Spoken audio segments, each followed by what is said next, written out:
আমি যদি ভারতের পক্ষে থাকি তাহলে কি করব আমি দেখব যেখানে পদ্মা ব্যারেজ করলে আমার ক্ষতি কি হয়। আবার যদি আমি বাংলাদেশে থাকি তাহলে আমি ভাববো ভারতের ক্ষতি যাই হোক না কেন আমার জন্য প্রয়োজন। এই দুইটাকে মিলিয়ে একটা জায়গায় যেতে হবে। সুতরাং ভারত যদি ডিমেরিটস দেখাইতে পারে যে এই ক্ষতিগুলো হবে, সেটা যদি আমরা আলোচনা সাপেক্ষে বৈশা করে আমাদের করা দরকার।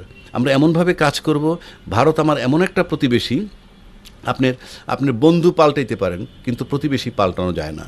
তাই এই যে প্রতিবেশী পাল্টাইতে পারবেন না, সেক্ষেত্রে আপনাকে বিবেচনায় নিতে হবে যে প্রতিবেশীর সাথে সুসম্পর্ক রাখা, সমতা, ন্যায্যতা, সমমর্যাদার ভিত্তিতে আমরা কিভাবে শান্তিপূর্ণভাবে করতে পারি।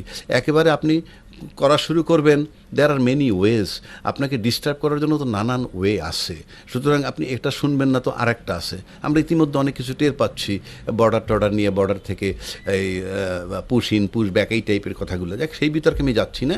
সুতরাং আমার কাছে মনে হয় আপনি পদ্মা ব্যারেজ করবেন, সেটা ইন্ডিয়ায় আলোচনায় আসতে পারে, সেটাকে ডিপ্লোম্যাটিক্যালি ফেস করে কিন্তু আমাদের কাজ করতে হবে।